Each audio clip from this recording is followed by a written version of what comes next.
Jupiter, the planet of plenty, abundance, expansion, growth, good luck and good fortune, wisdom and truth, is moving into the sign of Gemini. We haven't seen him here, by the way, the sign of Gemini, since way back in 2012 and 13.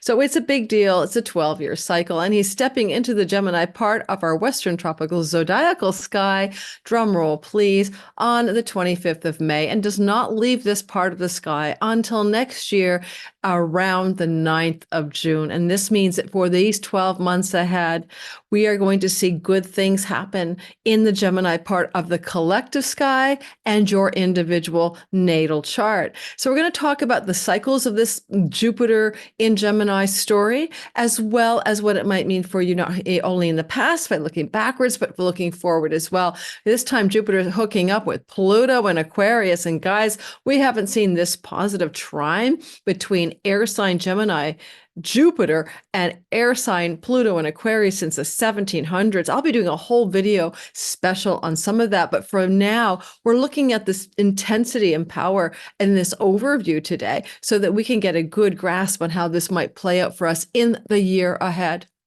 for the world and for you as well. Hey, by the way, are you new to my channel? My name is Lori Lothian. I am using the Western Tropical Zodiac whole sign houses. I do particularly love the fixed stars and minor asteroids, and I cover those kinds of things in all of my all signs videos here on YouTube. Give me a try, hit the like button. Want to win a free reading with me, a free course, or my all signs bundles for 24? That's 15 hours of video content. Every Sunday in the month of May, I'm having prize giveaways for those people who are on my Cosmic Moonshine weekly forecast newsletter. You can get that in the description box below. The contest is over by the end of May, so you have to subscribe to the newsletter to be entered into the Sunday draws, and I'll be sharing more details about those contests in the newsletter itself. So let's get going, guys. Let's get started. Let's talk about Jupiter and Gemini. Let's talk about Jupiter and Pluto as a force to be reckoned with, because it's a signature of this particular version of Jupiter and Gemini, because Pluto, for the first time in over 250 years, is in the sign of Aquarius, meeting Jupiter in a flowing way as he travels through the sign of Gemini. Thus, we must pay attention to the rarity and the beauty of this moment. While Jupiter is big energy, right? He's a gas giant. He's actually keeping the asteroid belt from falling towards the sun and smattering against the earth. Therefore, he is a benefic planet. He's a benefic element of reality, according to all ancient astrology. And he's kind of like a fairy godfather, or ho, ho, ho, Santa Claus, or larger than life kingship energy, or hope and bounty and optimism, truth and wisdom. He's the guru, the one who dispels the darkness. So Jupiter is a good guy. And Jupiter will also expand anything it touches. So therefore, sometimes it expands the bad as well, but also expands the good.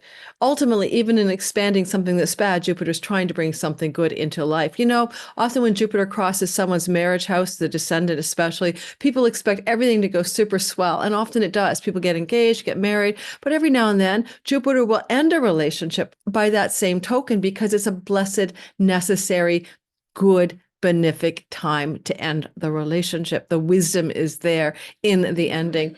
So as we talk about Jupiter Day, and I sort of say, fairy godfather, yes and no.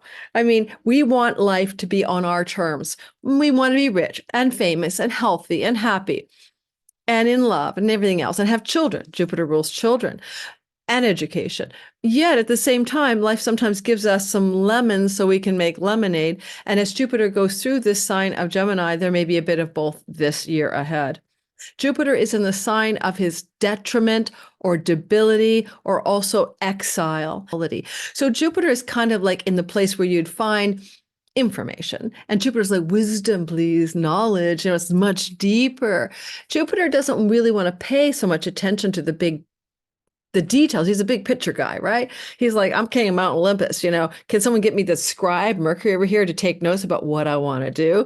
And so when you get this energy incongruence where Jupiter is all of a sudden forced to be more detailed or more informative or more information and mental than this big picture expansion that he's possibly all about, he can be somewhat debilitated. However, it's not really all that bad. It's still Jupiter, isn't it?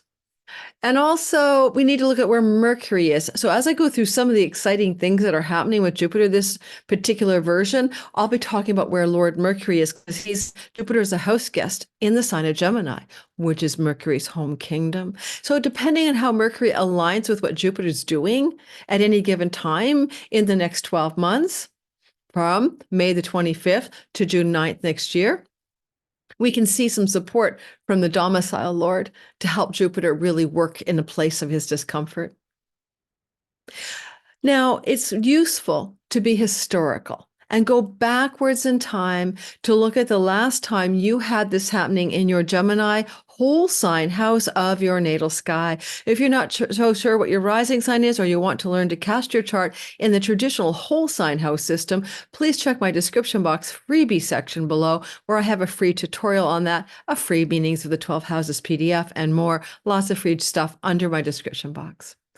So one of the things I'd say is everybody close your eyes, get a pen and paper, or you can either time travel in your imagination, or you get a pen and paper and write these dates down, because I'm going to tell you all the other times that Jupiter moved through Gemini in the Western tropical zodiac. So get a pen. June 11th of 2012 to June 25th, 2013. Keep in mind, if you were born during these windows of time, most of you will have a Jupiter in Gemini. And this is your not only your natal position, but this means in the next year, you're having a once every 12 year Jupiter return. That's a big deal. There's a chart for that. Just keep it in mind. Not all of you, for all of you, this will be true, because sometimes Jupiter is retrograding in the dates I'm about to give you into other signs. But for the most part, this will be true. So again, June 11th of 2012 to June 25th of 2013, in your whole sign Gemini sky, traveled Jupiter. This will be different for every person. I'm an Aquarius rising, whole sign house is 5 away is Gemini, my house of children and romance, creativity, entrepreneurship, etc. So when we get to the all signs, I'll tell you which house this is for you. Going back in time again, get a pen, June 30th of 2000 to July the 12th of 2001. Okay, June of 2000 to July of 2001. Where was this bounty, luck, opportunity, expansion in your chart? Back again in time, July 21st of 1988 to July 30th of 1989. Go back in time. Jupiter rules children, right? Pregnancy can be, oh, well, he rules children. So keep that in mind. I was just laughing because back in 88 to 89, I conceived my firstborn child. And so I have Jupiter in my house of children and fertility in my chart. And as an Aquarius rising, August 23rd, next day, set of dates, get a pen. August 23rd, 1976 to August 20th, 1977. And one more back for some of my elder viewers, older, I'm born in the 60s, April 22nd, 1965 to May the 5th, 1966. I'm not going to repeat all of these dates in the all signs. I will repeat this only to say, in the all signs portion, go back to 2012, 13, and maybe 2000, 2001, so you can connect the dots. So one thing I like about astrology is it's repeating cycles, and we can learn to connect the dots. Now, what I'm excited about most of all is the Pluto Jupiter trine, because it's so fresh and new. We haven't seen a Pluto and Aquarius in a flowing relationship to fairy godfather Jupiter like this until last back in the 1700s. And it's not worth even mentioning exactly when, because let's face it, none of us can remember. In a video I might do about the world at large, separate from this personal coverage, I may cover that as a comparison. But when Jupiter, when Butler's The Archetypal Universe, okay, this book, information about this book in my description box, is a fantastic book to have as a resource as a learning astrologer or as an old timer like me. So what I'd like to talk about are the archetypes of Jupiter and Pluto in a flowing and cooperative alignment with each other. And so according to Renn Butler in his wonderful book, he would describe the archetypal energies, right? The big pattern energies here as the following. So Jupiter and Pluto in a flowing context. So therefore flowing equals positive. Trines, or 121 degrees away, are the nature of Jupiter himself. Trines are the nature of Jupiter. Sextiles are the nature of Venus. Now, grand idealism and vision. So for the world at large, maybe we can come into a time we haven't seen since the Declaration of Independence and the beginning of the United States of America, as well as the French Revolution, a Jupiter trine Pluto energy. So, grand idealism and vision, dreams come true, optimism, rich and creative imagination, experience of oceanic ecstasy. Oops, cut. Sorry, I'm reading Neptune. Oh my God, I don't think I'll have a time to edit it. So cut. I like all that though. That was really positive. I was like, wait, since when does Pluto have idealism? Sorry, guys. Okay, back to Jupiter Pluto in its most positive form. Yes, go back to the French Revolution, go back to just after the Declaration of Independence, the United States forming a new country. And there was all kinds of stuff going on back then, including wars like the War of Independence. But Jupiter Pluto, a feeling of great resources and potential, inner stature and authority, a broad and deep experience of life, dramatic opportunities for regeneration. Regeneration is a Pluto word, and the dramatic or expansive is Jupiter. For regeneration and transformation, titanic evolutionary forces. Now, he's got some great quotes here. And one of them is by Brooke Astor, born with a Jupiter at Pluto trine, which is what we're seeing in the sky. And the quote from this fellow Brooke Astor, or girl, Brooke Astor, is power is the ability to do good things for others. Because Pluto is about power and Jupiter is about goodness. We could say good power, but good power where? Good power in the part of the sky that represents Aquarius, the water bearer who pours the healing waters of knowledge and wisdom and truth upon humanity. And of course, Gemini. And what is Gemini but the twins? The two twins, Castor and Pollux. This is the archetype of brothers, one mortal, one immortal, one a warrior, one a horse herder, tender blacksmith. So we have the archetype of the brothers, and sometimes we would say with Gemini, the neighbors and the brothers. Now, look at it this way. The water bearer is a human symbol. It's like an angelic or human body pouring water onto humanity. And although it's an air sign, it does involve the idea of the pouring the waters of knowledge on humanity. And Aquarius, where Pluto sits, is all about society and societal structures and collective structures for humanity. But then also Gemini is another few of the signs that has an actual body to it, right? It's an embodied sign. And because it is about the twins, which have human form. So we can say that there's a huge amount of this quality that affects society at large and humans in particular, particularly brothers, particularly neighbors. When we look at wars between Ukraine and Russia, they're brotherly and neighborly wars. There are Ukrainians who are Russian. When we look at the Gaza situation, the Palestinian people are neighbors to the Israeli people. Believe it or not, they have shared ancestral roots. And so the brothers or the neighbors are at war. And therefore, perhaps with Jupiter, wisdom and knowledge and goodness moving into Gemini, we could see the possibility of the resolution of these wars in the world, particularly ones with people beside each other. For example, a war between China and the United States is not a brotherly, neighborly war.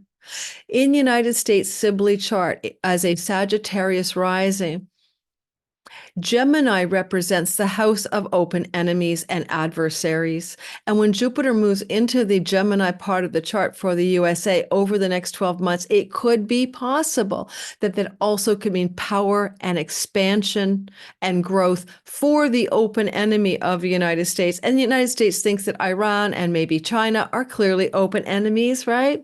So that may actually benefit the enemies or the oppositional energies to the USA. Joe Biden has his Sagittarius ascendant with the adversary, meaning political opponents in an election, being blessed by Jupiter. This indicates he will not be winning the election. To me, that's what it means, because Jupiter is supporting an enemy or an open adversary if he even gets to the election. Netanyahu is a Sagittarius rising. That means that The house of open enemies, which is his opponents in the political structure of the nation of Israel, may win out over him. He may be able to stay in power over the next 12 months.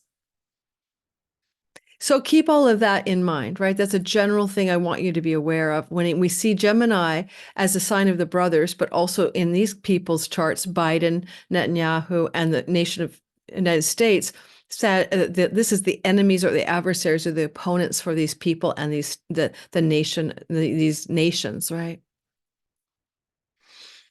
Now, the thing I want to mention with Jupiter moving into the sign of Gemini is that you might find this is expanding your mental activity, your ideas, and your communications as a general principle. If this was, depends on the house. If this was in your 10th house of career, Gemini was that part of your sky, okay, then you would be expanding how much you're talking, negotiating, dealing, and wheeling and communicating in your work. We'll get to that in the all signs.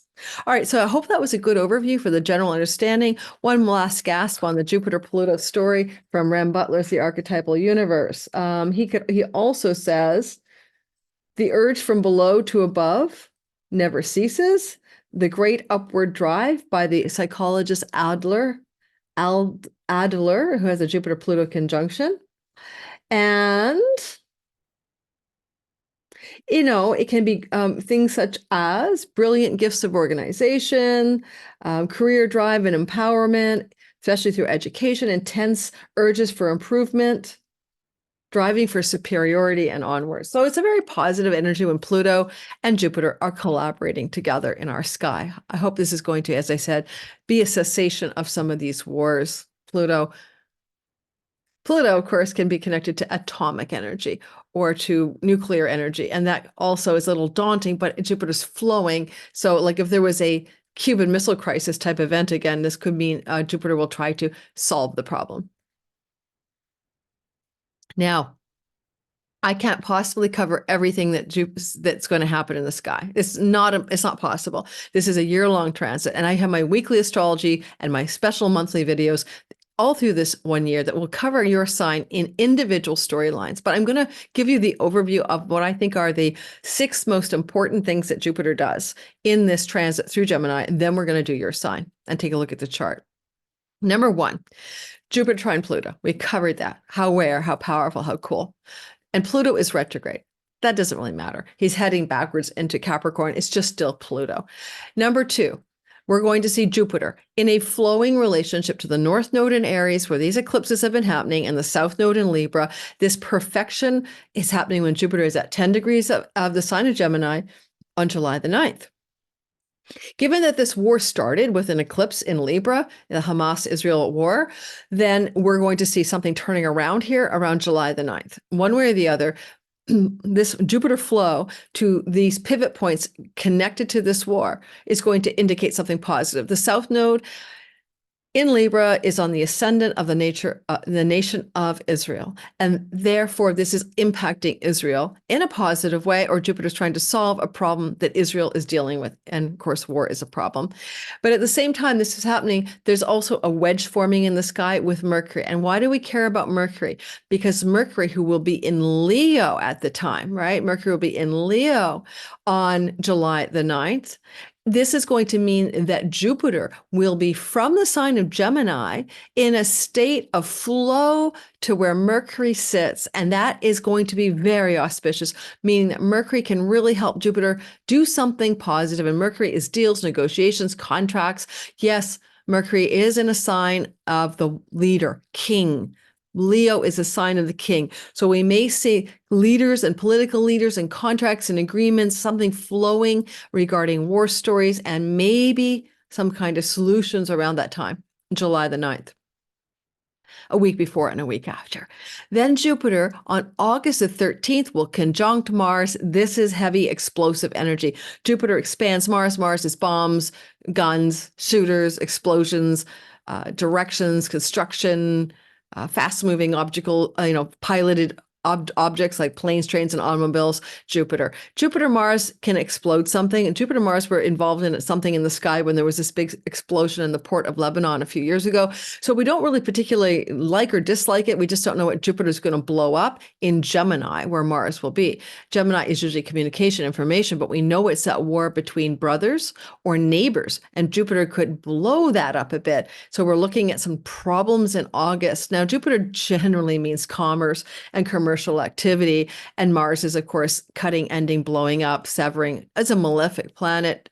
Jupiter potentially may expand some difficulties in economic areas of our reality during the time of this particular conjunction, reminding you gently that for the United States of America, this conjunction is in the house of open enemies, and for political enemies or countries that are enemies, and for Joe Biden, this is the oppositional party, or this is his opponent in an election. So Jupiter Mars could make his opponent very strong. And there may be some big, big stories about the election, even if I don't know if Joe's going to make it, right? I just don't know. He's going to stick it through. I think he may step down, someone else steps in. I know people don't believe that will happen. I don't see him winning the election, though, with a Jupiter transit through his 7th house. That would be very hard to imagine. All right. That Jupiter conjunction to Mars is at 16 degrees of Gemini, obviously August 13th. If you have a sun, moon, or rising at 16 Gemini, it's a huge deal for you. I'll be covering that in a separate video. Then on August the 19th, the 4th most important element is Jupiter squares Saturn. That's like a roadblock energy. That's like a frustration sometimes. That's like Jupiter also wanting to kind of get something pivoted here that's good, wise, and noble, and hopeful and faithful. But Saturn is objecting. And that conflict at 17 degrees of Gemini for Jupiter and 17 degrees for Saturn is going to play out around August 19th. And don't forget, that's on the heels of Jupiter conjunct Mars. So there's almost like a Jupiter conjunct Mars square Saturn. This is going to be a difficult time for the world. August the 19th. Let's take that 2 weeks before and 2 weeks after. I really expect it could hit the economic situation or the stock markets or the broad markets in some significant way. We shall see. But Saturn is creating hardship in water. He's in the sign of Pisces. I believe that Saturn's retrograde here. So water hardships from the past are coming back. But like with Mars, Jupiter, there's intensity energies, there's explosive energy. Are at sea. So what's at sea? Military boats, military hardware, submarines, explosive, submersibles, projectiles, missiles, and munitions, and water. And of course, it can be about the weather. But because this is happening from the sign of the brothers, and because it's connected to war and warring neighbors at this point, again, this may be some real dilemmas to do with water hardships. Now, if China, with Pluto on its ascendant right now and its moon, wants to make a move towards Taiwan, that could be what we're seeing in August. Although, as I said in another video, I don't think it will ever become an outright war. What's happening between Jupiter and Saturn around August the 19th is also connected to December 24th, when again we receive Jupiter, because he's retrograding, squaring Saturn in the same places of Pisces and Gemini. Again, the theme repeats. I expect some significant water hardship energies this year. We're talking floods, tsunamis, cyclones, and things like that, hurricanes, to be extreme, going from the August 19th signature, give or take a couple weeks before and after, and the December 24th signature, a couple weeks before and after. Now, on September the 14th, we have the 5th major thing to happen, and that is Venus will trine Jupiter in the sign of Gemini will flow to Venus in her home kingdom of Libra. She has all the power, but it's a beautiful and fortunate time, September the 14th, a week or two before and after, where we have super benefic energies cooperating with each other in the sky. Let's remind ourselves that Libra is a sign of balance, but also justice and peace, and balancing those scales. Peace treaties, for example, maybe what we're seeing in September on the 14th, give or take a week before and after. Libra is the rising sign of the nation of Israel. Venus is moving through the ascendant degree, right on the ascendant of Israel on September 14th, flowing to Jupiter in the sign of Gemini. And there can be some sweet spots of closure and resolution regarding things to do with war, but also perhaps a new leader of the nation of Israel, because Jupiter can represent that as well. It would be nice if a woman came to power. Venus is females. October the 9th is the sixth most important thing that Jupiter will do in his 12 months through the sign of Gemini. Remind you, I will do separate videos on this. If you subscribe to my channel, you won't miss a thing. October the 9th, Jupiter will be turning retrograde through until February the 4th. Retrograde Jupiter is going back over old ground to rework things and strengthen them. And so this time, October the 9th to February the 4th, we see him moving backwards in the sky from our point of view on Earth. And while he's doing this, as he starts out at 21 degrees of the sign of Gemini, he is flowing to the ascendant-descendant axis of the nation of Israel. Therefore, again, we're looking at the attempt for peace or harmony or something good happening. And as he does this retrograde at 21 degrees onset October 9th to go backwards, he is also going to be in a flowing relationship called a sextile, a positive relationship to Chiron, the wounded healer at 21 Aries. And Chiron was deeply connected to the eclipse of April the 8th. This is definitely going to activate the April 8th Aries in the sign of war, Chiron conjunction eclipse. So we're going to see things to do with war and positively healing or nobleness, Chiron, happening around October 9th.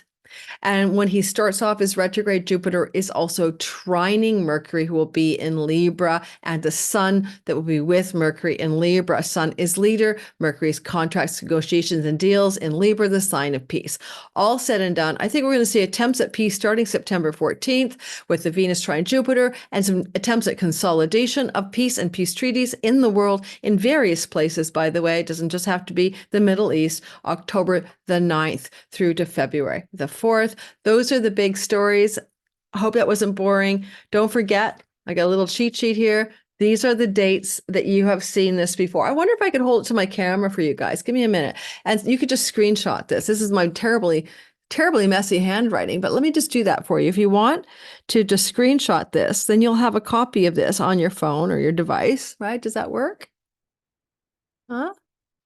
Yeah? Okay, good. Let me try one more time. There we go. Take a screenshot, keep these dates. If you want to go back over your historical record and see all the times this happened before and what it might have meant for you when Jupiter went through Gemini, that will be useful. All right, let's do the all signs portion and let's get rolling. And I'm going to move us over to the screen. Now, I didn't mention that Jupiter is coming into a conjunction with the Sun, and that's on May the 18th. And that means that by the time we get to Jupiter's ingress, May the 25th, into the sign of Gemini, he is deeply invisible.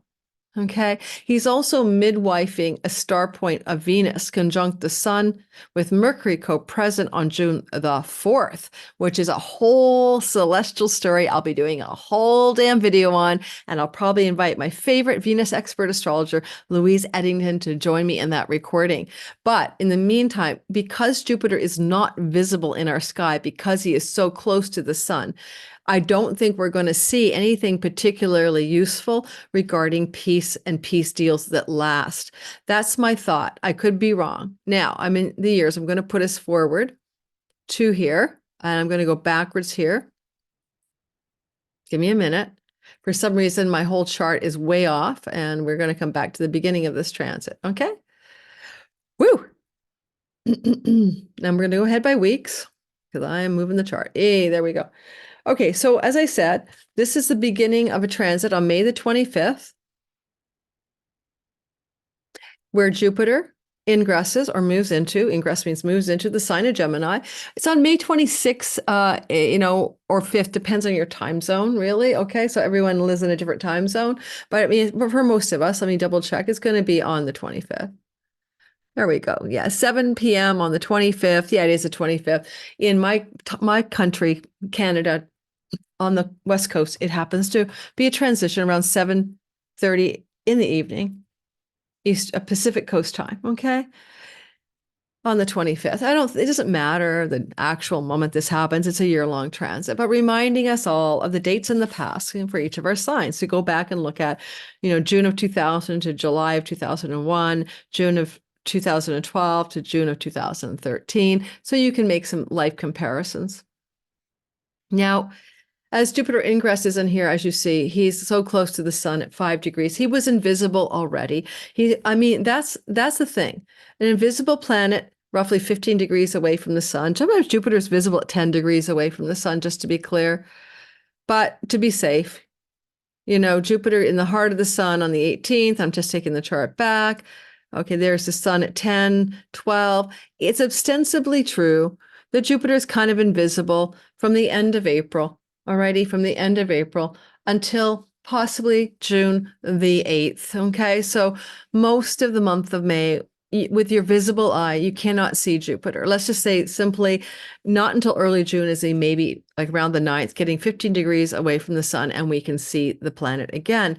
Well, that's obviously going to mean that if a planet is invisible, his influence from our perspective on Earth is weakened or mitigated. And so we will say that he's undercover, underground, working on the back end, working on the inner guru, working on our inner vibe, but not necessarily giving us external results. Now, when Jupiter is here, as you see, in the sign of Gemini, and he's still not visible from May 25th to maybe about June the 9th, I think it's pretty low key, honestly. An invisible Jupiter and an invisible Venus, both under the beams of the sun, are coming into the narrative. Now, Venus has been under the beams for a while in Taurus, but she was protected in her chariot of her home kingdom. So now Venus is here quite vulnerable to the sun's beams, and she is the goddess of peace, and she is deeply combust, and therefore she is burning up, getting ready to die and be born again from an evening star to a morning star. All said and done, what I'm going to say is from May the 25th until at least June the 9th, and for Venus until July, lasting peace in the Middle East or any war conflict is going to be very unlikely. That's my take on it. And as for the open enemies of Netanyahu, Sag rising, Joe Biden, Sag rising, USA natal Sibley chart, Sag rising, I think an invisible Jupiter and an invisible Venus can mean invisible enemies. That they're not visible to the Sag people, all right? Are they harmful or are they not? I don't know. When they're invisible, they can be obviously stealthy or undercover. So if you were to say Joe Biden is at Sag rising, and now Venus, Jupiter are under the beams in his house of open enemies, maybe there's a secret stealthy female superpower ready to, overtake him in his election bid. Okay, here comes Tulsi Gabbard or something like that. Okay, so keeping on with the narrative. Or Kamala's having backroom deals and negotiations out of his earshot about taking over for him. Who knows? I'm Canadian. I'm not taking a political position about American politics. All right. All right. And what else I want to tell you about this sky? Remember, Jupiter is going to flow up to Pluto, right? That's the big story as he ingresses here. He's pretty tightly trining Pluto around May 30th. You want to say a week before and after. You're really feeling some of those early descriptions I gave of this story. Now, for our all signs today, what we are not going to do, all right? We are not going to cover all the 7 or 6 things, including the retrograde that Jupiter's up to. We're going to talk about the general theme of how this will impact you with themes of luck, fertility, children, bounty, prosperity, expansion, hope, faith, growth, goodness in the Gemini part of your sky as a once every 12-year story. For those of you born with Jupiter and Gemini, you're having a Jupiter return. This is going to stamp in a new 12-year chart called your Jupiter return chart, which of course I'm not going to cover because we're not doing personal readings, but this is an important reset button for a 12-year cycle of goodness for you as well. The signs that are most impacted by this, who feel it the most, who get the most jump start from it. I like the word jump start. I'm going to call this a Jupiter jump start video. The Jupiter jump start video that really kicks ass for a lot of people and feel it most directly are obviously the Gemini sun, moon, and rising, the Sag sun, moon, and rising right across the way, and squaring it, really feeling critical jump starts of turning point positivity are the Virgo sun, moon, and rising. And here, this is the Pisces sun, moon, and rising. These are what we call angular. And if you don't know what I mean, they are literally in critical oppositional energy. Wow. This is me freestyling. Opposite each other or this way, crosshairs, right? This is square energy. So the distance between Pisces and Gemini is, and we call it a square, is 90 degrees. And similarly, the distance between Virgo and Gemini is a square or 90 degrees. And up here, it's 180 degrees. And the symbol for an opposition looks like that. So these signs, the oppositions and the squares, okay, squares are Virgo, Pisces, and the opposition is Sag, are having a critical jumpstart turning point energy, because cardinal energy means your life, the wheel of your destiny is turning. It really impacts you. I have a progressed sun in Gemini, and that's important. You can progress your sun without software. Just go a degree a year from the time of birth, right? I have an Aries sun, 60 degrees away, puts it in Gemini. I'm 62, can't remember how old I am. And so I'm experiencing a lot of Gemini in my energy field because of my sun's movement through the progressed sky. So for the progressed or your natal charts placements, natal will always be more important or critical than the progressed placements, but the progressed placements add layers of meaning. So those are the people getting the most life-changing events from Jupiter moving through Gemini. The soft touch flow people, they're like, oh, this is really nice. I'm quite enjoying this ride. This feels so good. This is so lucky. I'm so super lucky. The lucky folks are the Libra, because that's a trine relationship, which is called nature Jupiter, and the other lucky signs. Yay, me, I'm an Aquarius rising. It flows to us as well. And that is, of course, a big air trine. And it means that people who are Aquarius, sun, moon, and rising, and of course, Libra, sun, moon, and rising, are loving it. We're having a blast. We are enjoying the luck from this transit, the expansion, growth, optimism, and faith. All right. Also sweet spotting it and thinking this is quite nice are the Leo, sun, moon, and rising. That's a sextile. Sextiles are the nature of Venus and bring fortune and luck as well, but in a soft touch way. And of course, all the Aries folks as well are in a flow relationship to this part of the chart called a sextile. Who doesn't like it? It's not that they don't like it. It's that they don't feel it as strongly, because their signs are semi-sextile or inconjunct, or in the ancient world, we call it an aversion. For the following signs, it's pretty mild-mannered for you, one way or the other. The good, the bad, and the ugly are kind of offside, and you've got them in your peripheral vision. And those signs that feel it the least, basically, are the Taurus, sun, moon, and rising, and then, of course, the Cancer, sun, moon, and rising, and also not really particularly hating it or loving it, or, I'm just going to say, I want to be really clear about what I mean by an aversion. Things happen in your life, in the house that this is happening in Gemini. It just means that it doesn't really rattle your cage or it doesn't get you jumping for joy. It's on the neutral side. Scorpio, sun, moon, and rising, and Capricorn. So Capricorn, sun, moon, and rising, Scorpio, sun, moon, and rising, Cancer, sun, moon, and rising, and Taurus, sun, moon, and rising. It's a light touch, basically. Gotcha? I'm going to stop the share because it's the easiest way to get rid of all the junk I just threw all over it. We're going to go through your sign. When you're listening for your sun sign, it's about career and purpose and father figures. When you're listening to your moon sign, your body, sometimes your mind, how you perceive your material world, and your home and nest, but also your mother and mother figures in your life. Then when it's your rising sign, it's you at the helm of your life, at the steering wheel of your life, the ostensible steering wheel. And it's how you see your entire identity and others see you, and how you play the role of you in the game of life. So it's often that people find the rising sign to be particularly accurate. All right. And if your sun sign is the same shared with everybody born within your sunshine is everybody born within 30 days of you. Your moon sign, everyone born within 2.5 days of you. your rising sign is everybody born within 2 hours of you in the same location. Okay. So it's also more precise, like a fingerprint to who you are in the story of life. Hope that makes sense. Let's go ahead and let's do the all signs portion. Don't forget to like, subscribe, and hit that bell for notifications, especially if you're new here. Give me a try. I put out 30 videos a month and I do all signs on all of them. And of course, I do the big monthly all signs as well. So hopefully that's something that is appealing. And my channel's growing lovely. 6,000 subscribers last month. I was floored. I've never had more than 3,000 in a month. Thank you to all those people who took a chance to subscribe. And some people like me because I do cover world events through the lens of astrology, and some people don't. But if you like mundane astrology plus personal astrology, that's what you're getting here. Anything about me is in the description box below. I'm booked for readings all through to the fall. I may or may not open my calendar up in September. We shall see. I'm trying to write 2 books. Alrighty, let's get started with the Aries sun, moon, and rising people. And I have my Aries sun and moon here, so I relate. So I want us to go back June the 30th of 2000 to July of 2001. So I'll just say, yeah. And I want you to go back to June 11th of 2012 to June 25th, 2013. Those windows of time were the last contemporary periods.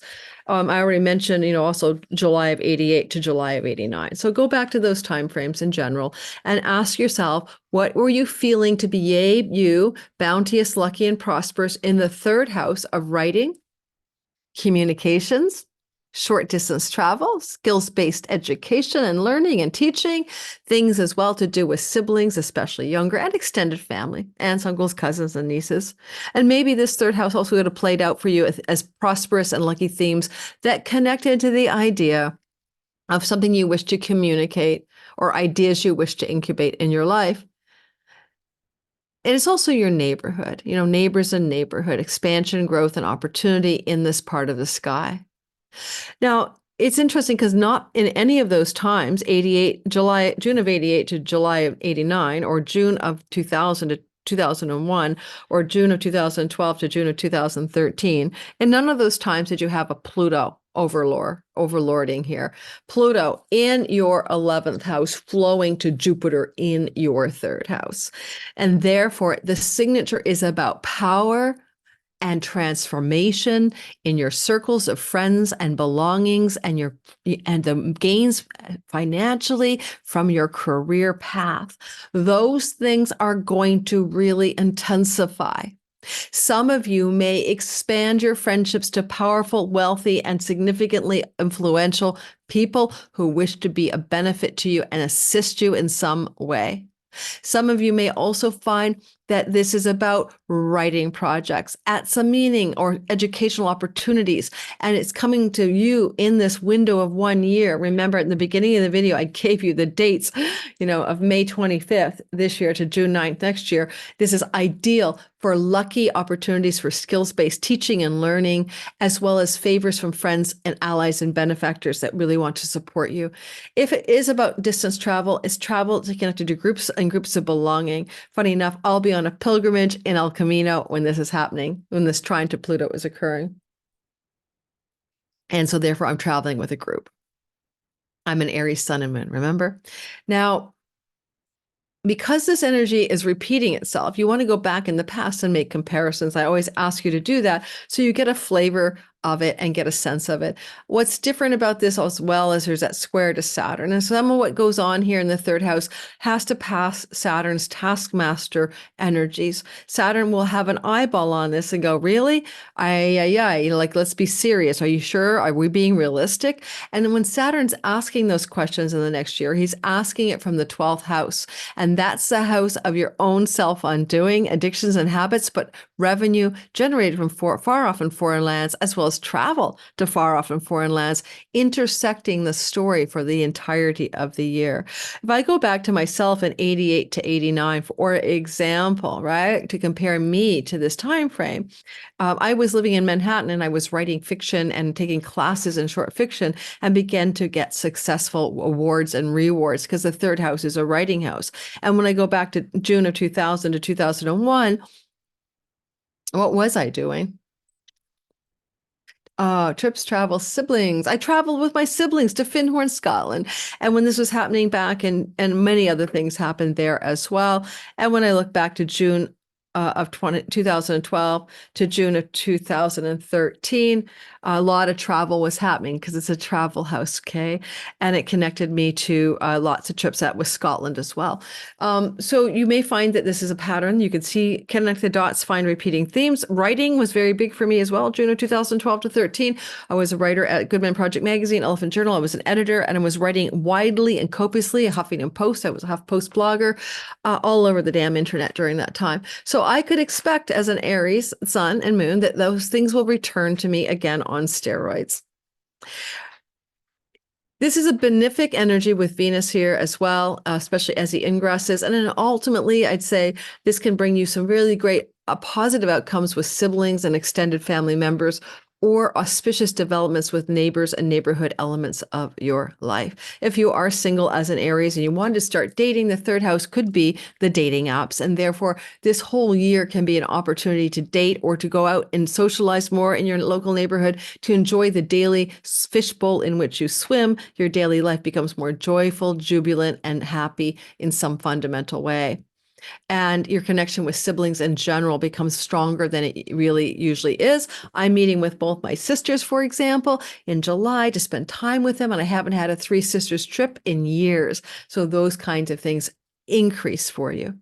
All right, so now we're moving on to the sign of Taurus. And don't forget, I will be doing videos about all of the developments, including the trine to the nodes of fate.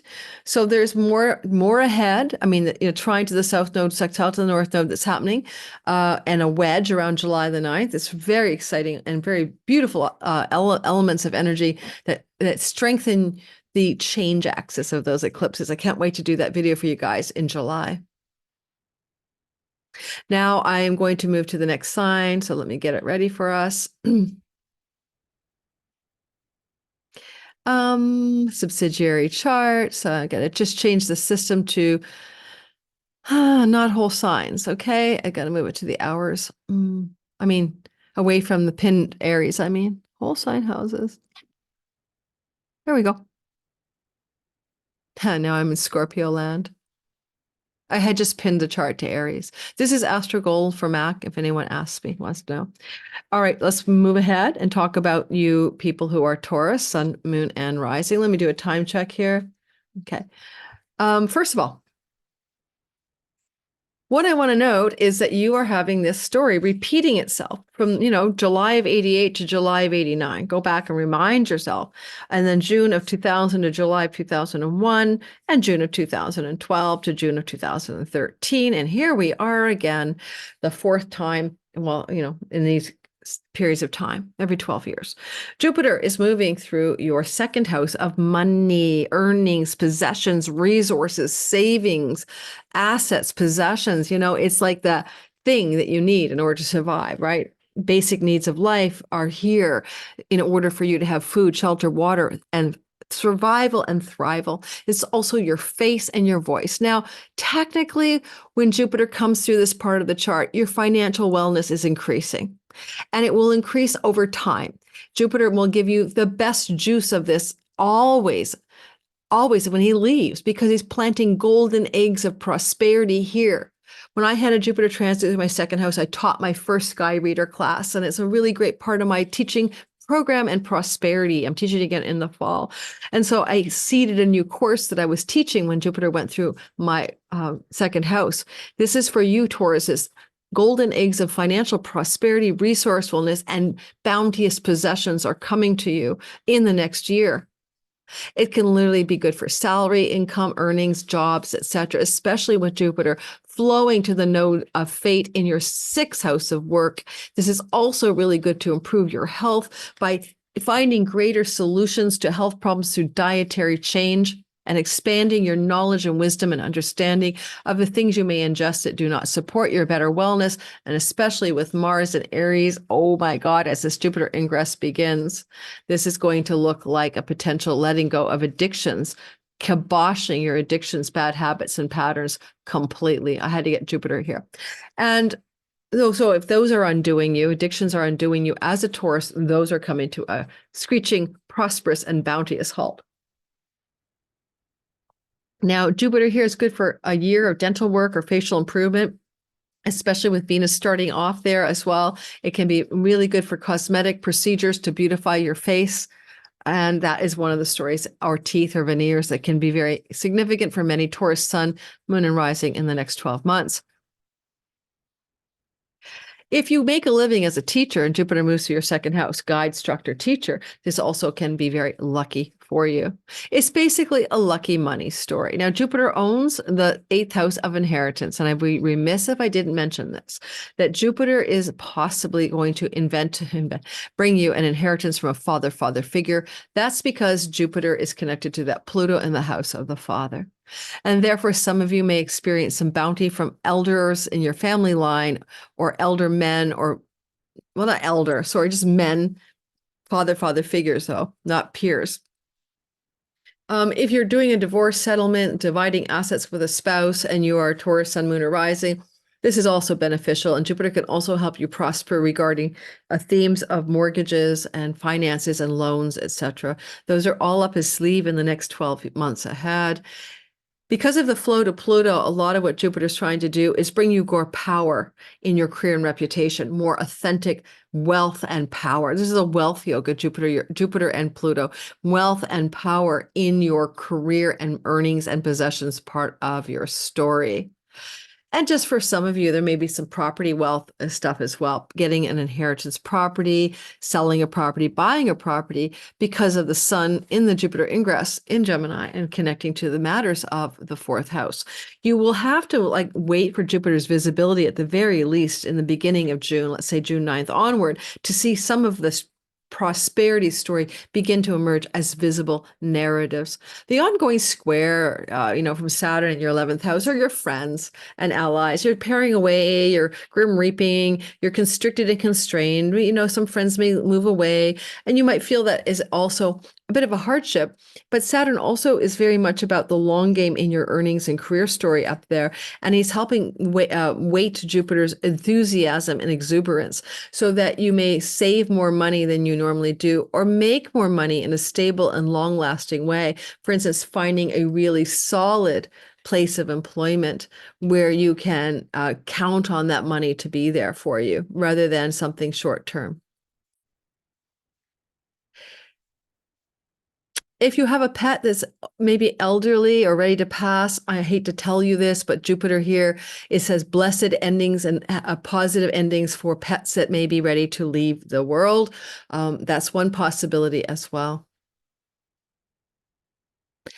And, because eventually Jupiter will conjunct Mars here, there's some really intense energies coming this summer in August regarding money stories. And some of you may quit a job in the month of August, walk away from work, quit a job because you could do better. And there's more prosperity coming if you get rid of what you're in rather than stick with where you are. Alrighty. And don't forget, there's so many things that are happening. I can't cover them all in one video. So please come back and get the weeklies that come out every single month, every single week. All right. And we can also cover each of these transits, these 6 transits, including the retrograde in the year ahead. So Geminis, like all the other signs, I'm advising you to go back in time and look at the trend lines. Simply go back to, July of 88 to July of 89, June of 2000 to July of 2001, and June of 2012 to June of 2013, because these were the most recent times that Jupiter went through the sign of Gemini.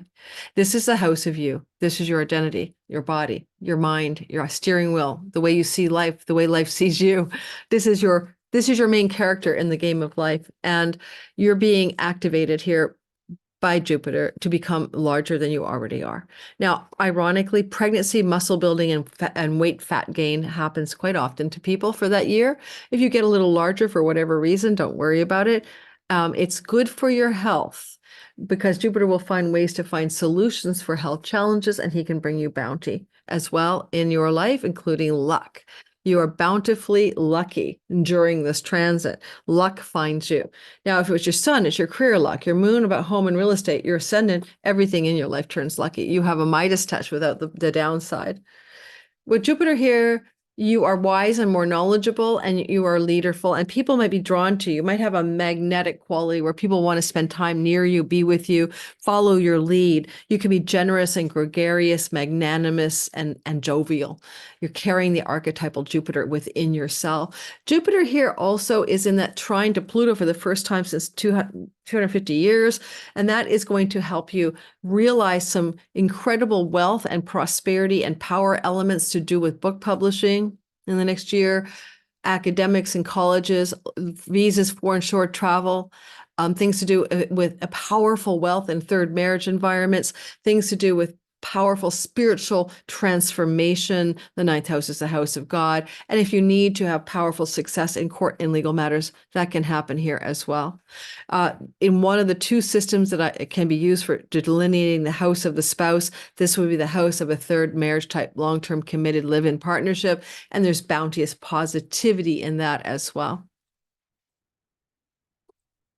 Because Jupiter is in the flow to the nodes of fate, you're going to find some very positive things happening to do with your own children, your own fertility, your own creativity, entrepreneurship, and also to do with things with increase of your career gains financially, as well as your ability to influence larger groups of people, and also an increase, very powerful increase in your social groups and circles.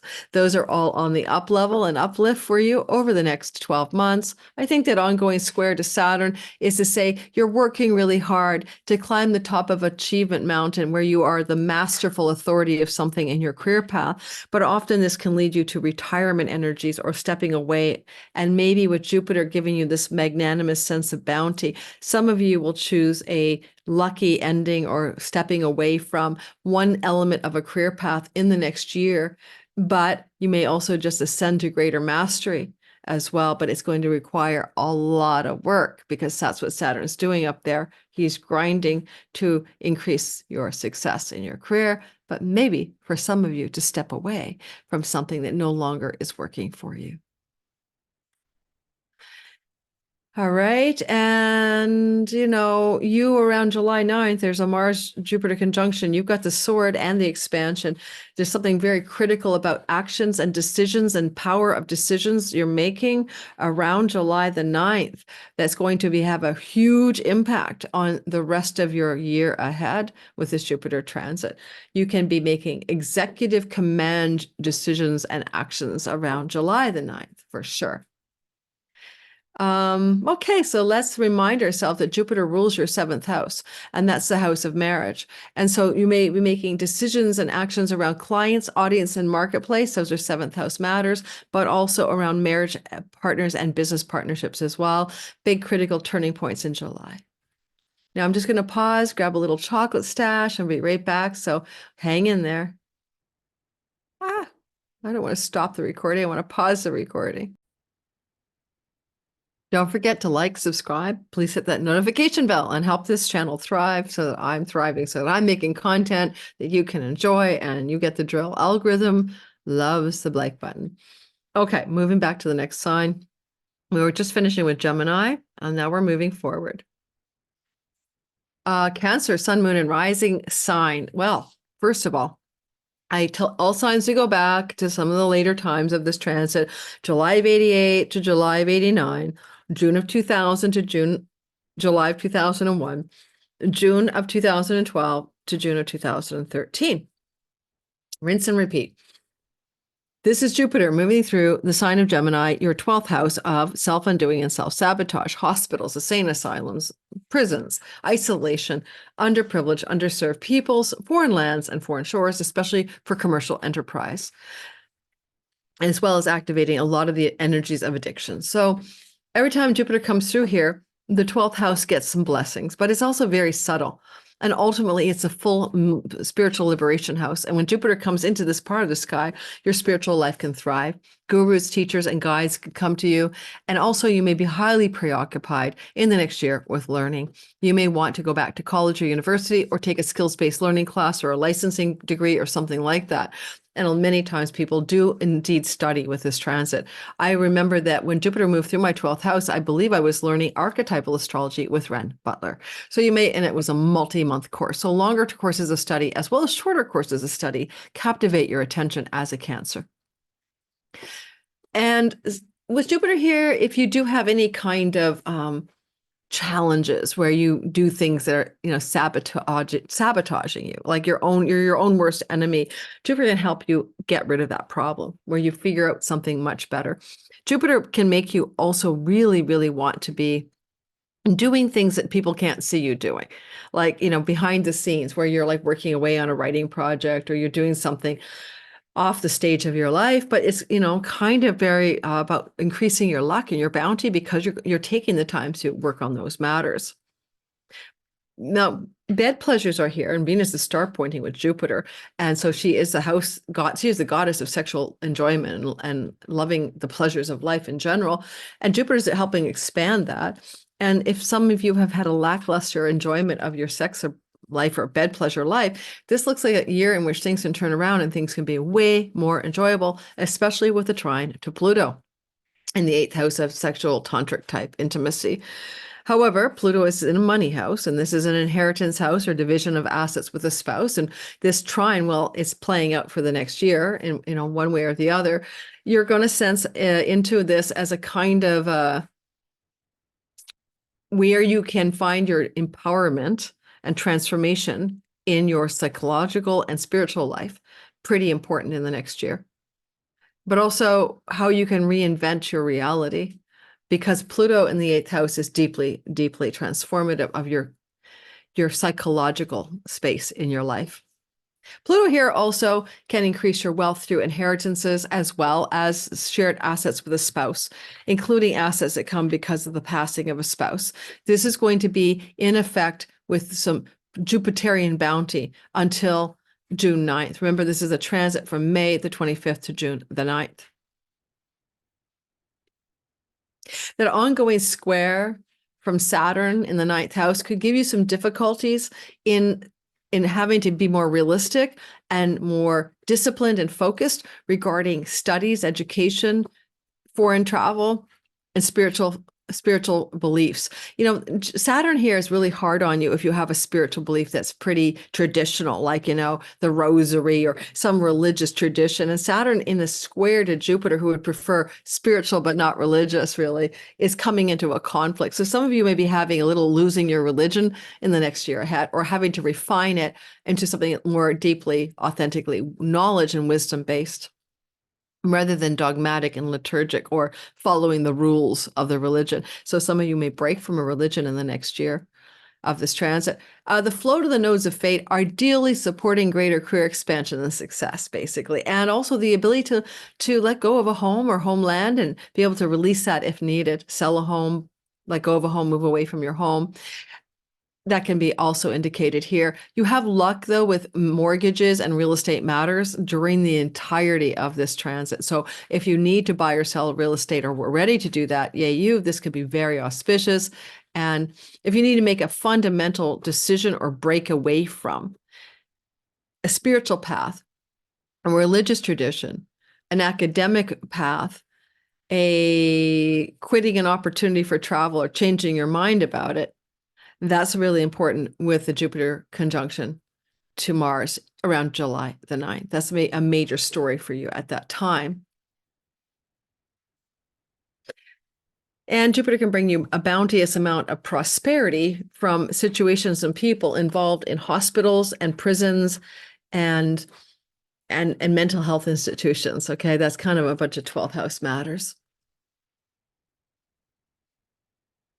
Leo, sun, moon, and rising sign. Now, Jupiter has been in Gemini before, so you want to go back in time and compare notes to July of 88 to July of 89, from June 30th of 2000 to July 12th of 2001, and from June 2012 to June of 2013. Here we go again. Jupiter is in his joy in the 11th house. This is his happy place. He's happy here, and he's powerful because he's happy. And he's up at the top of the sky in what we consider to be the house of great gains from one's career. That can involve financial gain, raises, promotions, reputations, red carpet, Oscar awards. You're gaining all the perks of your career. You're succeeding here. You're influencing large groups of people, or you're involved in large social movements, or you're also going to find yourself leading groups of people.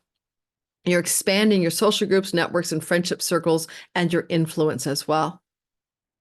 Fame is in this part of the sky, and some of you may get a dapple of fame if fame is something you're looking for, especially with Venus here when he enters into the story. Now, with this energy, we have Pluto for the first time since, the late 1700s, now coming into the flow state to Jupiter as he transits through the sign of Gemini. And that's power and wealth connected to significant others, clients, customers, audience, marketplace. That's your 7th house. It's 10 houses from the 10th, but it's also your marriage and business partners. And some of you can have very, very lucrative situations with business partnership agreements, very lucrative situations with your marriage partner. Pluto coming through your 7th house brings you powerful, transformative people and wealthy people into your life as well. And Jupiter, Pluto could indicate an expansion of your social groups to more prosperous and affluent circles of people in the next year. You're traveling with the rich and famous or something like that. I would say that ongoing square from Saturn in your 8th house can make some difficulties arise with your investments, your unearned income, your inheritances, money you share with your spouse. Those can feel rather challenging for some of you. Saturn is trying to stabilize that part of your chart and give you more conservative gains, but here we have Jupiter just wants to bust out. You may be in a push-pull between, wanting to really massively increase your wealth through your career path, while at the same time Saturn is trying to stabilize your taxes or something like that. And you're trying to find that balance there. And also anything to do with assets shared with a spouse and division of assets can be ongoing, but very difficult in the sense that Saturn is trying to be controlling and conservative and disciplined and moderate maybe, but restrained. And Jupiter wants to blow things into a bounteous excessiveness in the financial houses, because both 8 and 11 are finance houses. Because you also have a flow to the nodes of fate, Jupiter's really trying to help you expand into book publishing, foreign lands, foreign shores and travel, and educational opportunities. All 9th house things are yay you, yay you. You're playing off that eclipse that happened in April. And last, I'd say, there's something about cutting from a friend, or a friend making some very powerful actions and decisions around July 9th, or an elder sibling. Because your 11th house is the elder sibling house, especially one above you, the sibling just above you by age. That sibling has a lot of luck. That sibling is expanding. That sibling can prosper, but help you prosper and be affluent and effectively helping you as well. That energy of those other people with a Jupiter conjunction to Mars in July could indicate a major action or decision taken by a friend or sibling that does impact you in an intensely positive way in July, and may involve joint travel plans or collaborative home and property endeavors already. Because Mars rules your 4th house of home and property. And there may be some collaboration with a sibling in the month of July around those matters.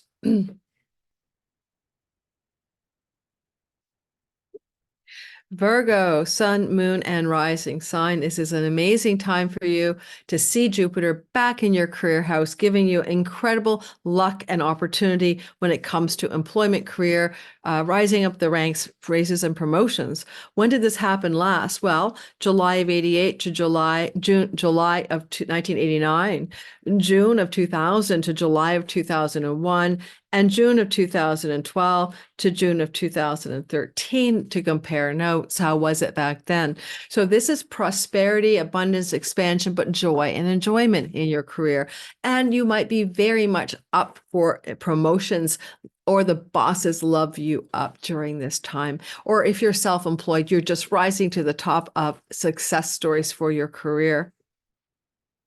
So, because Pluto opens up a channel of wealth and prosperity, power, energy, goodness from your sixth house, you may find yourself able to really go into work and job, sixth house matters, that is outside the box of what you thought you were capable of. Whether you're creating that work yourself, some of you may be entrepreneurs, or whether you're employed, it doesn't really matter. The work and the workaday routines in an alignment with the expansion of your success is the order of the day in the year ahead, May 25th to June 9th of next year. Now, possibly with Pluto trining Jupiter in this condition, you might have some deep and profound transformations of health challenges where they can be completely resolved in a new way, transformed or transmuted or something like that.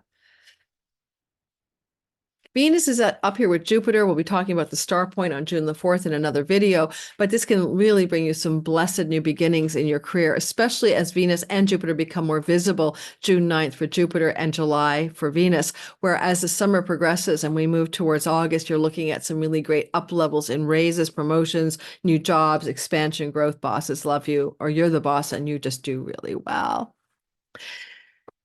The ongoing square to Saturn, Saturn in your seventh house makes your marriage hard, makes your business partnerships hard. Maybe your marriage partner is melancholic or heavily burdened, or your significant long-term love person is like feeling heavy. And maybe you're having to deal with that success in your career counterposing their own controlling or strict or grumpy ways of being. And so that is going to be a bit of a thorn in your side over this transit. There's no two ways about it. With some big turning points, as I mentioned earlier in the beginning of the video, in that relationship, the middle of August and also around Christmas time. That said, Saturn's looking to stabilize this relationship and create a greater, stronger foundation if it's possible. And sometimes you might find yourself burdened by other people, the clients, the audience, the marketplace might feel like a chore or, a heavy duty chore. And the flow to the nodes of fate increase your chunky money, including inheritance monies, investment monies, money-making money, shared resources with a spouse or marriage type partner are on the increase in a positive way. But Jupiter also says we're helping increase your earnings and your own career success as well, especially by harnessing natural abilities and talents that you naturally have. When Mars and Jupiter come together around in the sky around July, what's the date of that? Oh my God. Mars Jupiter conjunction, August the 13th. Ooh, I hope I got it right for the last line. August the 13th. That conjunction is going to give you executive decision-making abilities or something like that around career stuff, but a possible quitting, a walking away or ending in August of a particular path in career or job itself. Not to worry because of everything else going on, leaving one door closes, another one, better door will open. And so Jupiter is going to continually ask you, are you having enjoyment here? Are you finding yourself optimistic and happy in your work? Are you finding this is a place of inspiration and hope? And so Jupiter wants those qualities. So some of you could walk away, get quit, fired, or whatever from some work environment in a blowout of magnanimous joviality or in the middle of August in a pursuit of something better. And then we're going to move into the next sign. Well, let me go back for a minute. And Jupiter's really busy in the career space, but he does rule your home and home life, right?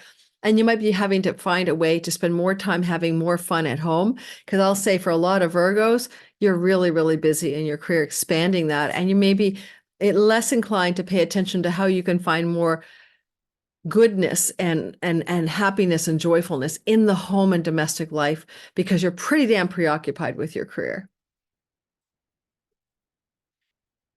Libra, sun, moon, and rising sign.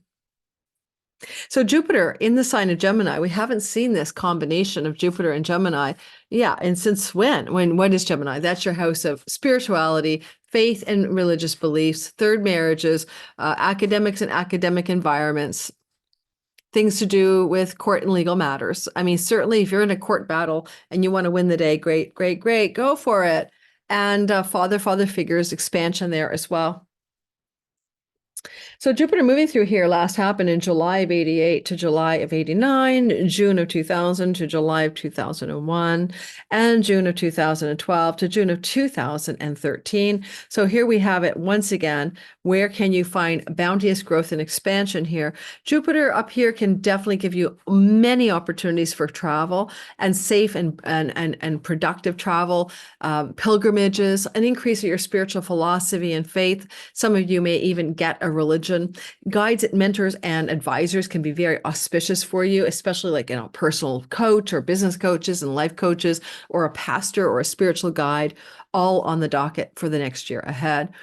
Jupiter up here can help you expand and succeed, not only in legal and court cases, but in book publishing and publications, including the publications of such things as podcasts. You may also find with Jupiter up here that you're naturally inclined to want to learn and travel, and learning and travel become preoccupations, even pilgrimages during this transit. The ninth house is a house of pilgrimages. This is a ninth house energy, and it has to do with luck and money and prosperity. And Jupiter expands that for you. So you may have a lot more luck and prosperity in general, as well as an increase of your physical well-being and vitality, and a greater sense of enjoyment of you being you. This is a flowing relationship to Pluto for the first time since the 1700s in your house of pregnancy, children, romance, sexuality, creativity, and entrepreneurship. Fifth house matters are on the increase. You can definitely become much more prosperous and financially successful if any of your creative and entrepreneurial endeavors involves teaching, spiritual philosophy, travel.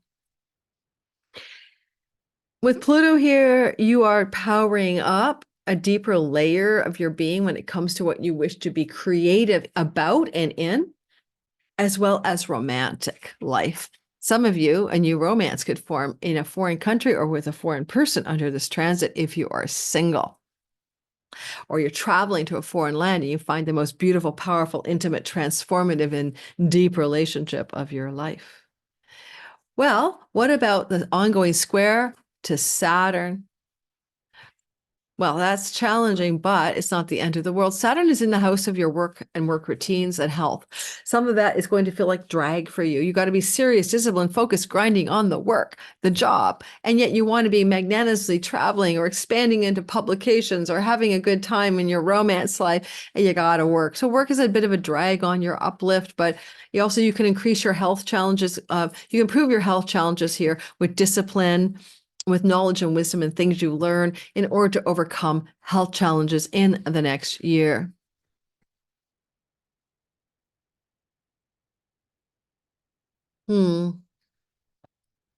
As we see, they flow to the nodes of fate.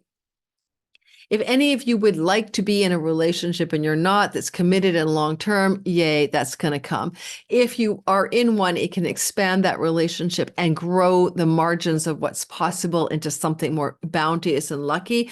But who knows, in this kind of sky, there may be a new property that you and your love partner want to move into or live in or something like that. And you are looking at accommodating as well the expansion of how you reach out to your marketplace, your clients and audiences in a fortunate and flowing way.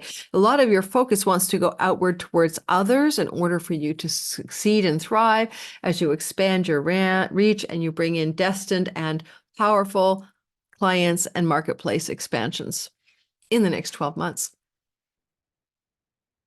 from this transit.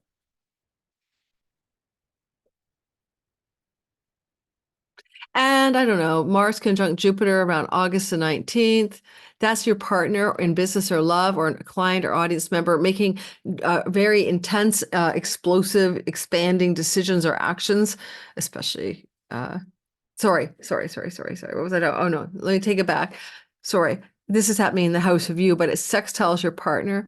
And so there's a possibility then that you're making some big decisions about countries, travel, and breaking away from a religious philosophy maybe, or expanding and breaking away at the same time. It's a contradictory energy. Mars cuts, Jupiter expands. So there's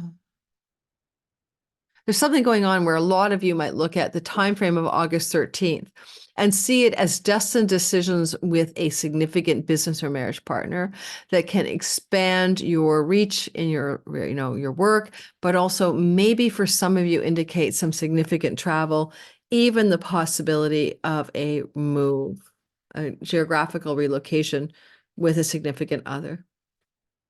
We're looking at August 13th. Now, Scorpio, sun, moon, and rising sign. Guys, I realized like I'm going on the El Camino. I'm going to try to ramp up a bunch of, videos in advance. And I'm doing this one, whatever day, early access ad free for my Patreon community. They're getting this way ahead of the curve. I'm recording on May the 2nd. And I really, really swear, I don't know if I can do more than 2 videos a day. I'm such a prima donna. I don't know if how much I can front load. All right, Scorpio, sun, moon, and rising sign. You're going to go back in time because this is a Jupiter transit through the chunky money house, which often can look like legacy wealth, inheritance money, stock investments and portfolios taking off, loans, bank loans, mortgages, tax rebates, money shared with a business partner or spouse, increasing bounty and luck. So how do those kinds of monies look for you, Scorpio? Back in 1988 to 89, July of 88 to July of 89. Do you know? Can you remember? What about June of 2000 to July of 2001? And that was for my son, who's a Scorpio rising, getting a micro inheritance from the death of my mom. And then June of 2012 to June of 2013. And my Scorpio rising son got an inheritance from his grandma. So you'll see that that kind of money is available to you again as a Scorpio rising, especially sun and moon secondarily. This would likely be from a father figure. Okay, possibly because the sun is co-present with Jupiter at the time of this ingress. Venus, the goddess of money, is here to double down on that possibility. So we're looking at some potential influx of money for you guys, for sure. Also, or it could come from your spouse's family of origin as well. Now, Pluto in the 4th house doubles down on legacy wealth from your ancestral line and your family of origin. So Pluto in the 4th house could also allow you to be very fortunate and prosperous in the purchase or sale of real estate and property during the course of this year-long transit from May the 25th to June the 9th. And so some of you may come into money and buy a property, come into money and sell a property, come into legacy wealth around property and money and financial gain. Yes, unfortunately, that requires death because that's what legacy wealth is usually, but some people can just hand it over in a trust fund, who knows? Most likely, many of you are moving. You've got it's baking in a kind of Mars energy as well. From the 6th house of tenancies and rentals. Some of you may move if you're renting to a new property or rent a new property out if you're a landlord during the course of the next year, but it's very lucky, auspicious energy. And Jupiter in this flow to Pluto, it's really deep, guys. You can uncover and reveal secrets from your family of origin or hidden variables to do with your family of origin that can completely help you prosper and be more bounteous in life. Because we have Saturn kind of reigning on the parade in a square from the 5th house, there may be some stalls or obstacles when it comes to children, your children, having children, to do maybe with more hardship when it comes to entrepreneurial creative projects, or more strain or difficulty when it comes to romantic and sexual love over the course of the next year.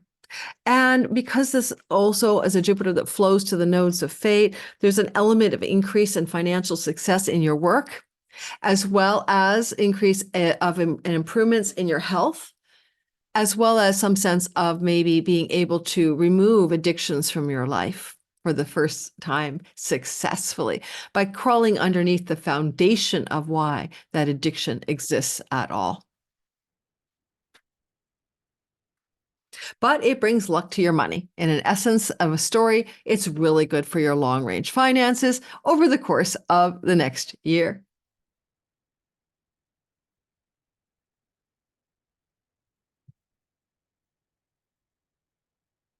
Now,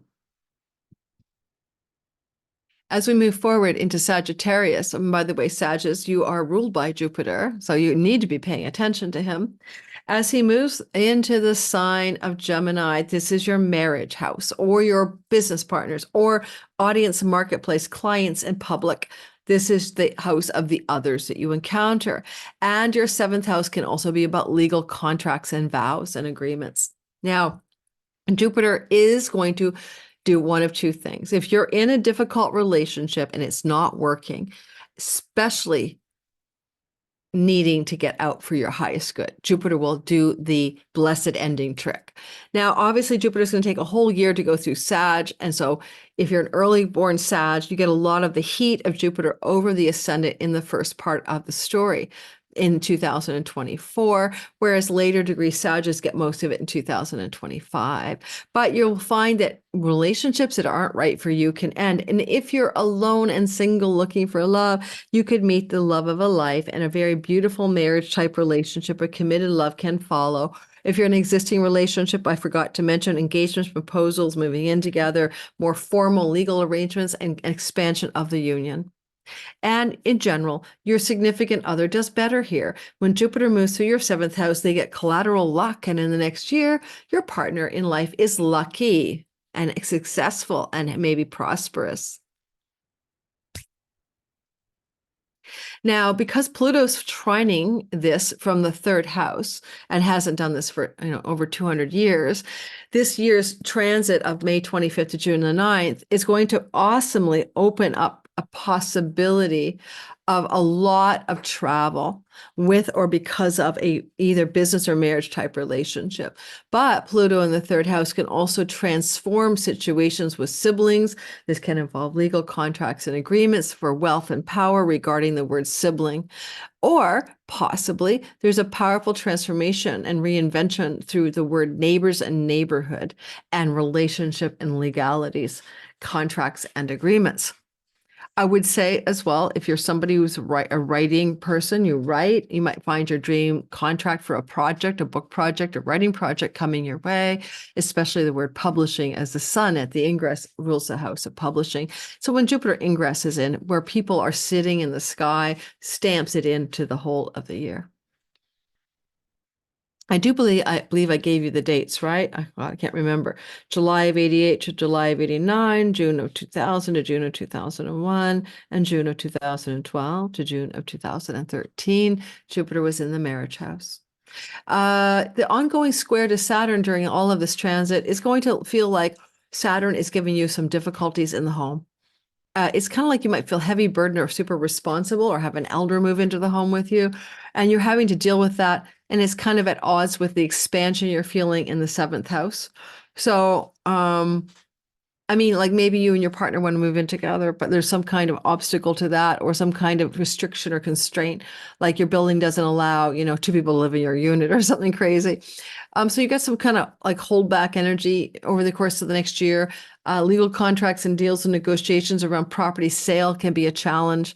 And you may find that you're trying to sell a home or buy a home and there's some constriction here ongoing. Most of this will be felt later on in the month of August and also the month of December.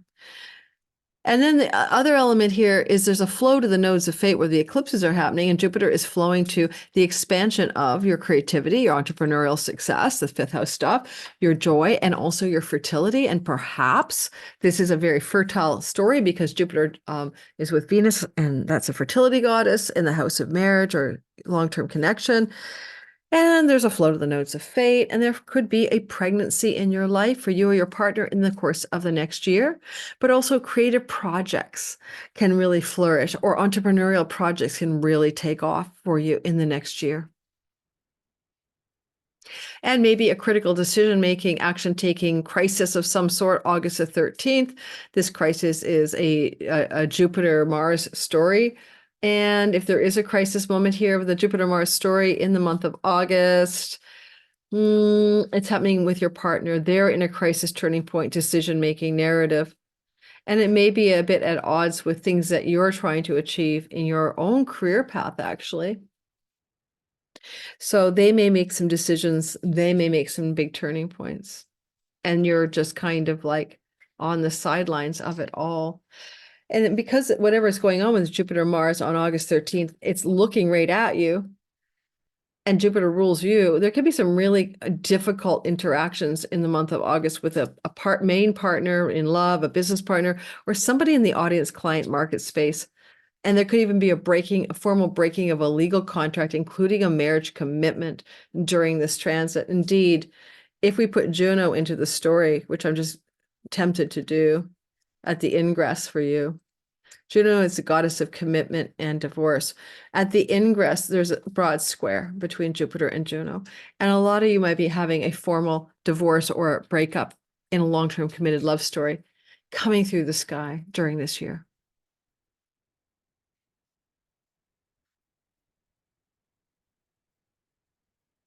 Okay, Capricorn, Sun, Moon, and Rising. So Jupiter moving into Gemini is a work house and a health house, and pets and rentals and tenancies, debts and karmic and real.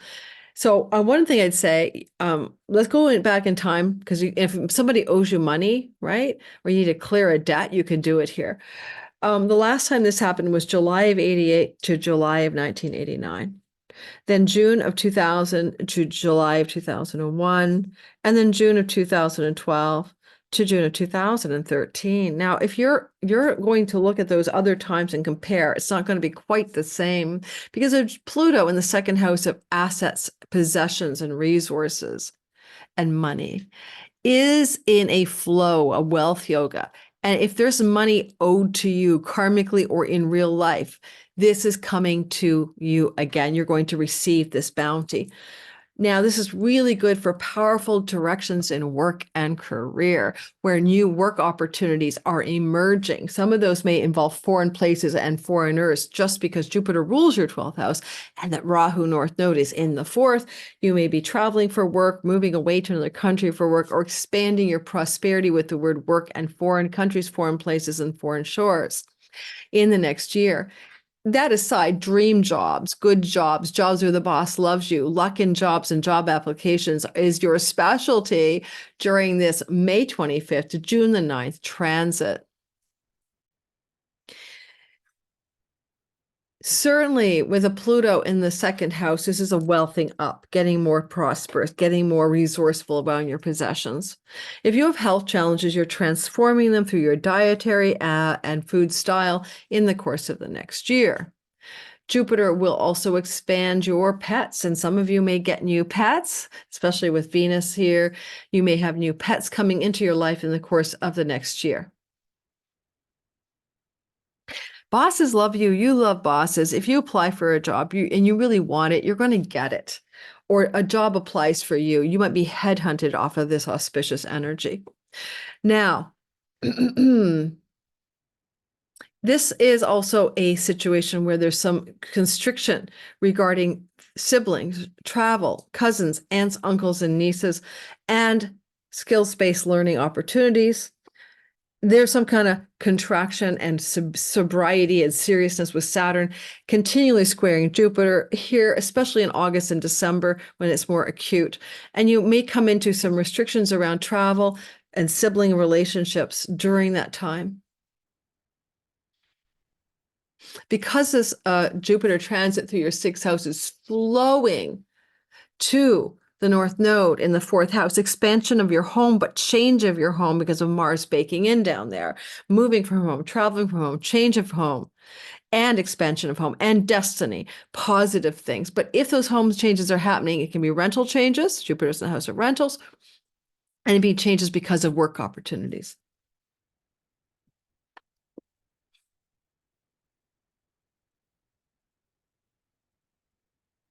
And around August 13th, when Mars and Saturn come together, Mars and Jupiter come together, there can be some critical turning points that are auspicious and decision-oriented regarding rental properties in August, regarding job opportunities in August, and regarding health turning point matters in the middle of August, August the 13th in particular.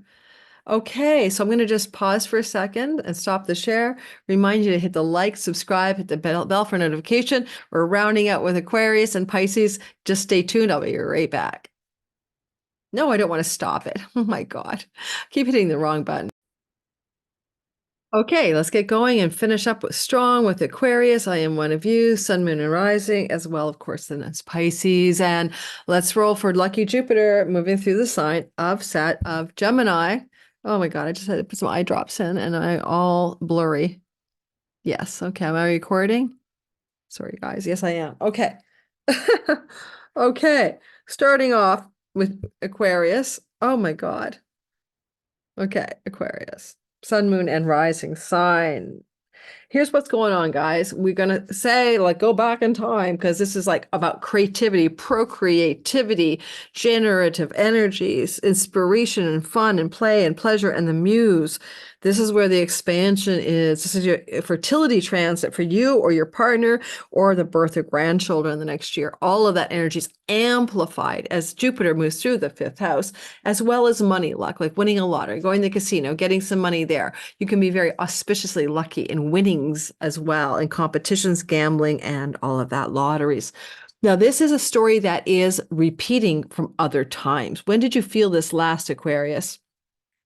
For example, July of 88 to July of 89. Now, I told you I conceived my first child during that window, and Jupiter rules children in the house of fertility and pregnancy.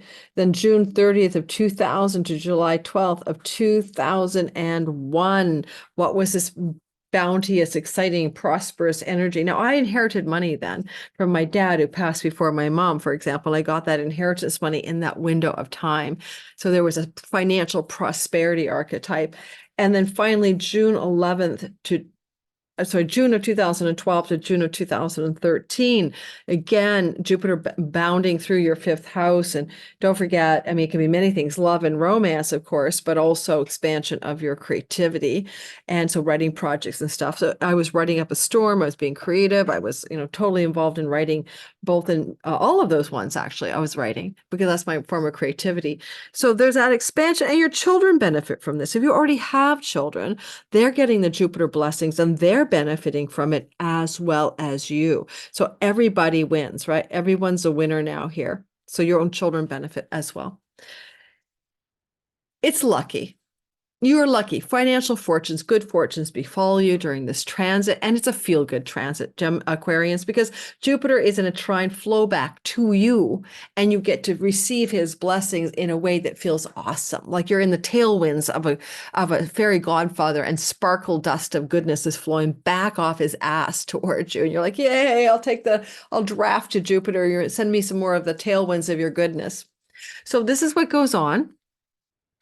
If you're a creative, artistic type or an entrepreneur, and I am both, then things blow up in a positive, lucky way for you regarding the themes of those matters.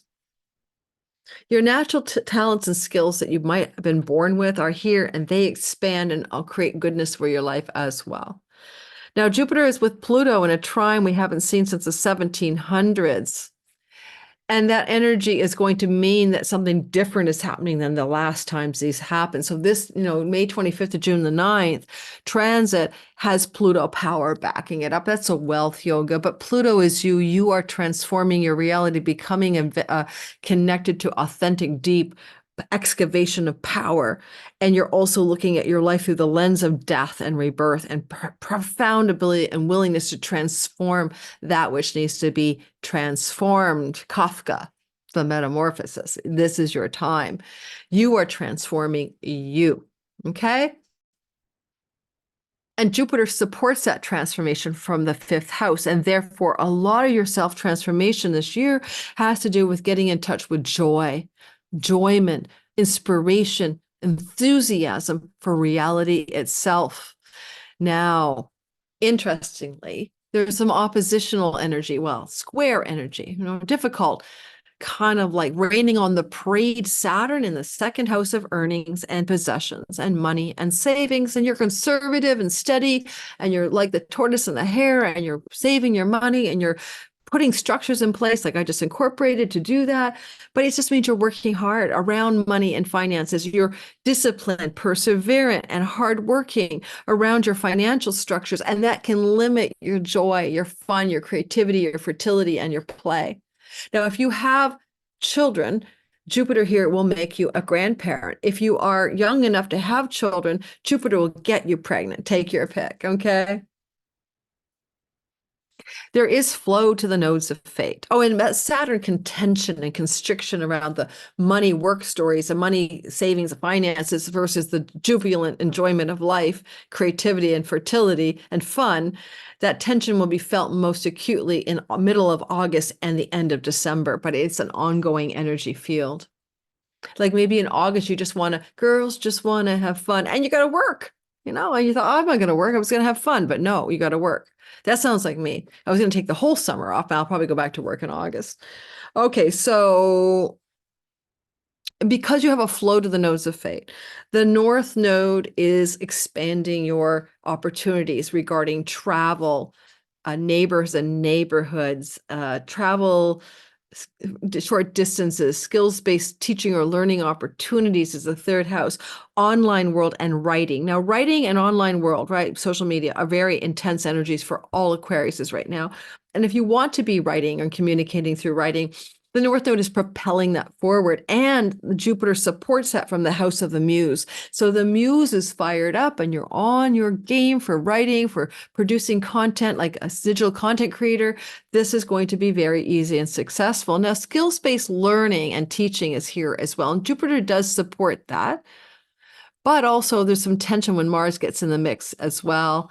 When Mars will touch down with Jupiter in the fifth house, major decisions and major actions are happening regarding around August the 13th, decisions and actions that need to be taken around children, travel, children and, well, it can be children and travel, short distance travel, but also around your own creative impulses. What do you want to create in life in terms of procreative and creative energies?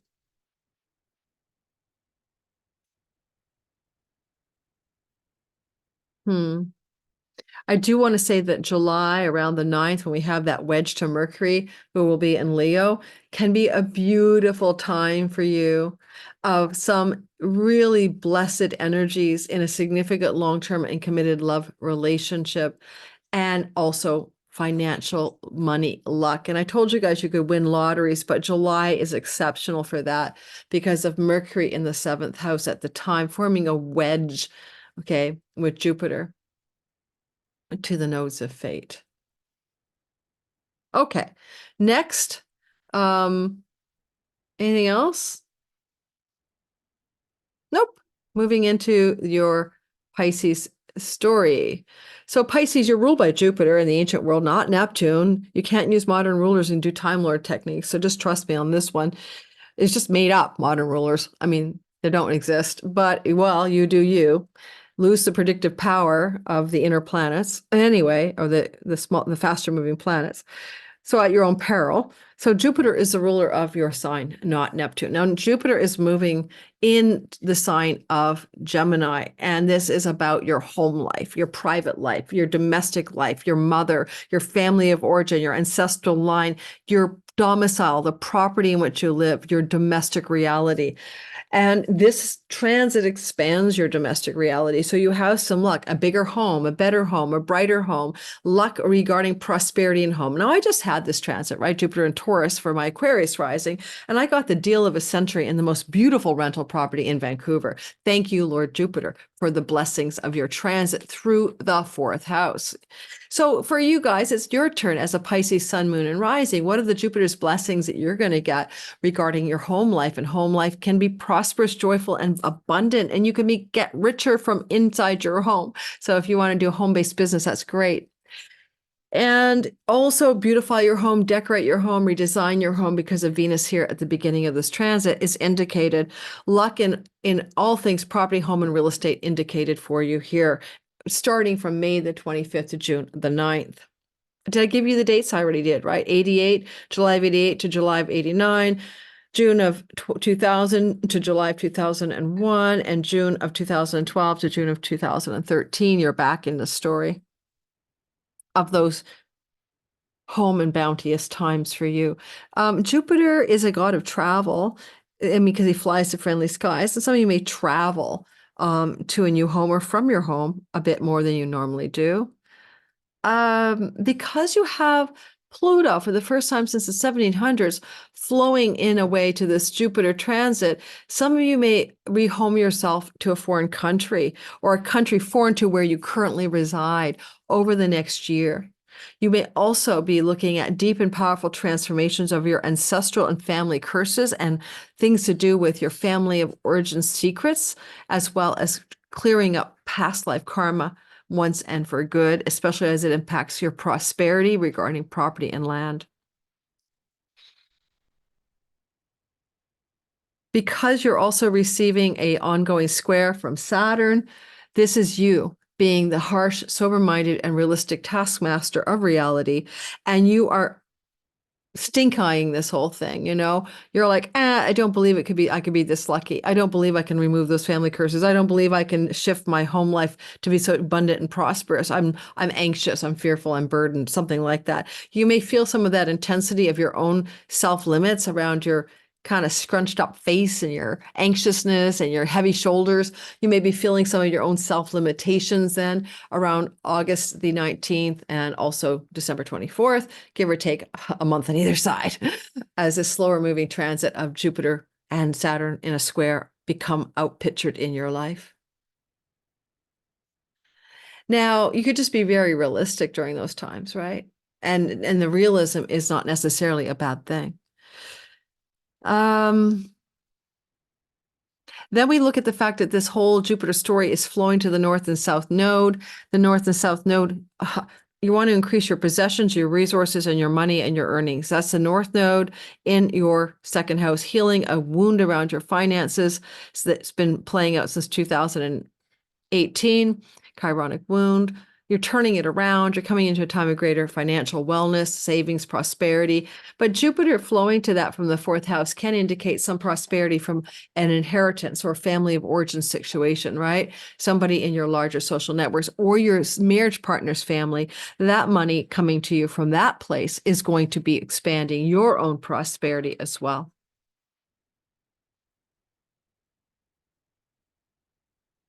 This is great for a home-based career because Jupiter rules your 10th house of career and you could do prosperity from and in your home.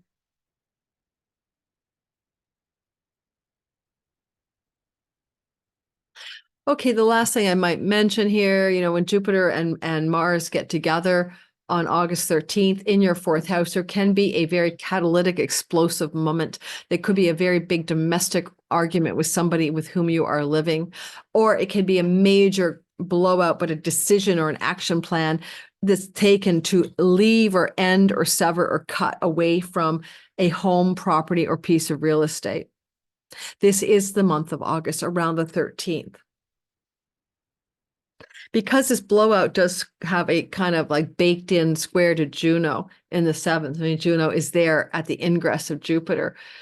You may have some very big legal contracts, agreements, and marriage and business wise, or around property buying and selling that are coming into a crisis moment or a really critical turning point that demands immediate action or hard and powerful decisions to be made in the middle of August regarding matters to do with legal contracts, marriage, home, real estate, and property.